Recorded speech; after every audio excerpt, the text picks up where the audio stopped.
What up, folks? Smalls here. So in episode 1, I offered the example of my moms and I, despite very similar faces and both being adult black women having two very different experiences trying to get the same medication filled at a pharmacy, largely due to perceptions about our age, income, background, etc. Very often when I experience discrimination, I'm not sure if it's because of racism or sexism or ageism or classism or another ism depending on how I'm presenting or if I've spoken yet, right? And more often than not, it's probably all of the above or at least a combination of factors.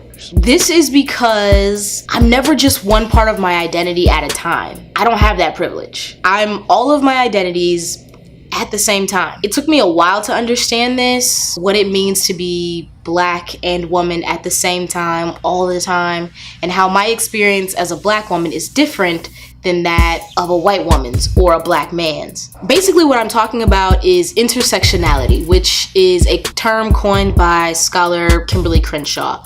I would implore you to look her up. She's amazing. Once I understood that, for me, the next question was, how do layers of my identity that are less visible or invisible factor into the discrimination or oppression I experience and how I navigate systems or how I move through the world? The layer that stands out the most for me is my invisible disability. Now, this conversation about the curse of invisible disabilities is one that I would love to be ongoing and to continue. And I say continue because when I was doing my research, I realized much of what I was gonna say has already been said.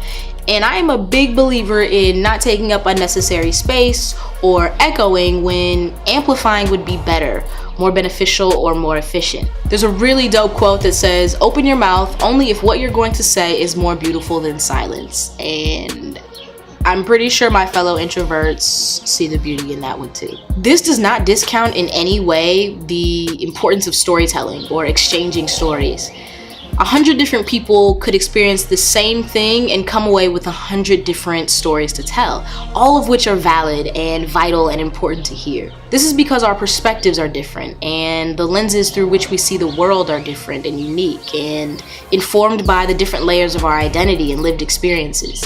So be sure to check the description box for links and keep watching for the stories of other invisible disability warriors. Invisible disability in simple terms is a physical, mental, or neurological condition that limits a person's movements, senses, or activities and is invisible to the outside world. It's pretty simple. It means exactly what it sounds like. The one that stands out for me is access to handicapped spaces or equipment, or the policing of my use of these spaces and equipment. My first taste of judgment in this area, harassment, was in junior high school. I was in a wheelchair for about 30 days, which my pediatric hematologist had insisted on to give both of my hips a rest at the same time. So obviously my legs could still move, I could still walk and do other things. Classmates didn't really understand that, and so fellow students at Redwood Christian White Supremacist Junior High and High School laughed at me and told me I was faking it. Didn't ask for clarification and say, hey, I'm confused, just laughed and insisted I was faking it. Whatever it is, since I never claimed to be like paralyzed or like incapable of moving. Anyway, so it was then that my doctor filled out the necessary paperwork for a disability placard, and because sickle cell is a chronic illness and I would need it again in the future, he just made it a permanent one, and I've had it ever since. I didn't notice any glares or questioning looks at first, probably in large part because I wasn't driving then, and I also wasn't using it all the time, just only when I needed it. As I got older, however, I became much more self-conscious about it, and that's sort of just actually gotten worse with time, probably because the abuse has gotten worse. And I started to notice the glares and the scoffs and the mumbling and the pointing in my direction. And you know, my first really startling interaction over this was with a cop at the airport, which if you're black or brown, this probably comes as no surprise to you. Basically, he was verbally abusive. There's no other way to put it. I could use euphemisms. That's what it was. It was verbal abuse. I was in a disability designated space, parking space, and when I realized he didn't think it was mine, I tried to show him my paperwork and ID. And he responded, well, you probably stole it like the rest of them.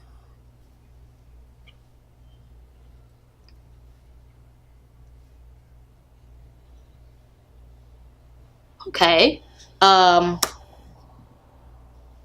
was with my mom's and a friend, and he basically ended by dismissing us and telling us to go back to where we came from, which caught me really off guard because it was my first time hearing that, but also because we were literally returning home. Anyway, that incident seemed to open the floodgates of abuse and harassment, and since then I've been stopped, approached, harassed, threatened, and more over my use of disability designated spaces or equipment. The worst of which comes in the form of threatening to sick the cops on me, which to me is very much reminiscent of random folks threatening to sick slave patrol on me unless I show them my papers and they're satisfied with the proof. You know, speaking of that, I recently watched another disabled YouTuber suggest to folks not to approach people they suspect to be abusing placards or designated spaces, and to just notify the police instead and let them handle it, which is a very privileged and oblivious suggestion. I would never sick the police on a person of color. Ever. Anyway, it's another discussion. But as I've endured more abuse from strangers about my use of disability designated spaces, I've found ways to cope. Good and bad, consciously and unconsciously. Some I'm okay with, others I'm not proud of. Like, for example, I've resorted to keeping a picture of my papers at the ready. Papers, oh God. The paperwork that DMV gives, I keep a picture of it on my phone, you know, for when I'm with other folks or using any spaces not in my car. And in my car, I keep the paper, that one and every placard I've had previously, because ours get renewed automatically every 2 years. And so we get a new paper every 2 years, and I have all of them in my car on my door, like in my door compartment, and I keep them there so that I don't have to like reach in my glove compartment or center console if a cop is like asking me for my papers. I just want to be able to like access it real quick. Here you go, here's ID. I also keep my wallet in like my cup holder, like out. One that I'm not so proud of is I've noticed me unconsciously give myself visible markers of pain that aren't already there. Whether it's limping or walking away from the space slower or sitting down slowly. And when I catch myself, I correct it. And then I give myself a nice, stern and compassionate lecture, but it's always frustrating and anxiety inducing each and every time. Honestly, there's really only one thing you need to do if you're worried someone is abusing disability designated spaces or equipment. That is mind your business. Do not send police officers or security to disabled folks, especially Black and brown folks. Just mind your business and tell your grandmothers to mind theirs, okay? Other people's experiences differ. For me, the most bold, the most abusive, the most harassing are always old white women.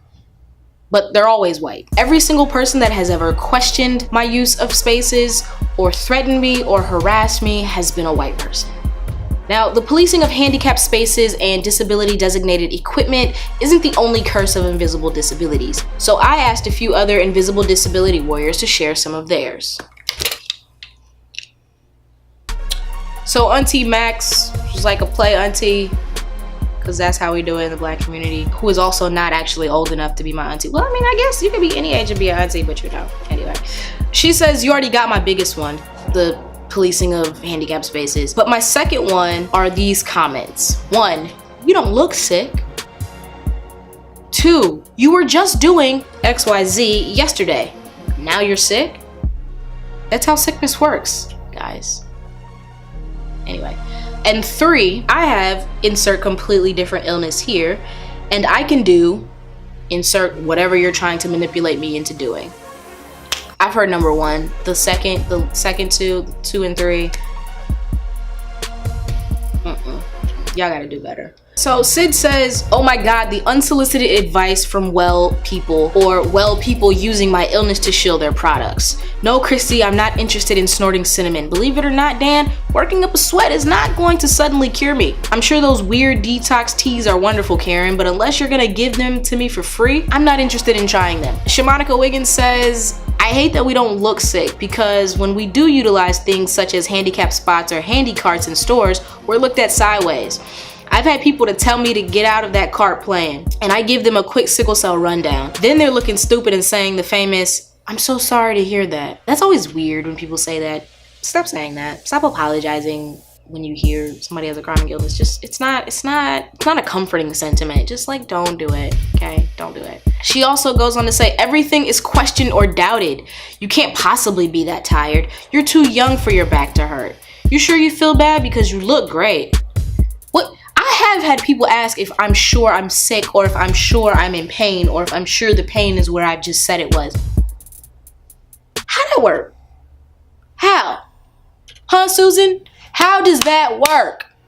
What did I just tell you? Didn't I just say I was in pain? So you gonna ask me if I'm sure I'm in pain? No, let me check with my body again and get back to you. She also says, oh, and the fact that we look young. I know later in life we'll love it, but being well into my 20-somethings, I get tired of my age being questioned or people handling me like a child. I have to quickly inform them I am grown. I've been grown. Now get out my face. Just a quick note on that. So a lot of people don't know this, but folks with sickle cell definitely affects puberty very often, and most of us look way younger than normal. So you factor in black already don't crack, or like the more melanin you have, the better you age, on top of still looking like a child at 40 or like a teenager at 40. It happens. This is probably part of the reason why I'm mistaken for a high schooler so much. I am not in high school. And again, saving my favorite for last, this one is from Tremaine Hawkins. She says, I hate when people don't see the connection between sickle cell and mental health. I have pain, I get sad, quiet, and become a hermit. Who wants to go out sick? People don't get why I'm depressed so much, or why I don't want to hang out sometimes. Yeah, chronic illness and mental health, sickle cell and mental health is definitely something we're going to be talking about. We'll have a whole episode dedicated to that. I would love to hear your feedback on that, to hear from you guys on that. I would love to collaborate with some chronic illness folks, some sickle cell warriors out there who are dealing with their chronic illness and mental health as a result of that, or just concurrently in general. Part 2 of this is definitely going to include a discussion on capitalism and disability because, whoa, that's going to take some time. And it's an important discussion that we have in a capitalist society. I'm not even gonna get into it right now. But anyway, so in the next part of this video, this episode will discuss capitalism and disability.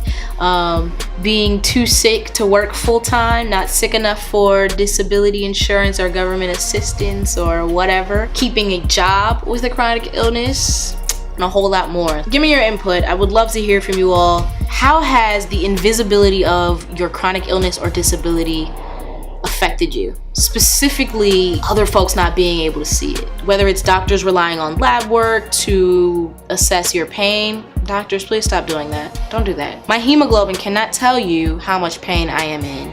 Period. That's not how it works. Or employers not understanding. Maybe I'll talk about how I was fired from a job once for having a disability and being unable to stand 8, 10, 12 hours at one time, which nobody should have to do, let alone somebody with a chronic illness like sickle cell disease. So anyway, I would love to hear from you all, so drop a comment and share the knowledge. And until next time, go out there and be seen, fight hard, and stay tuned for a year of Septembers. Peace.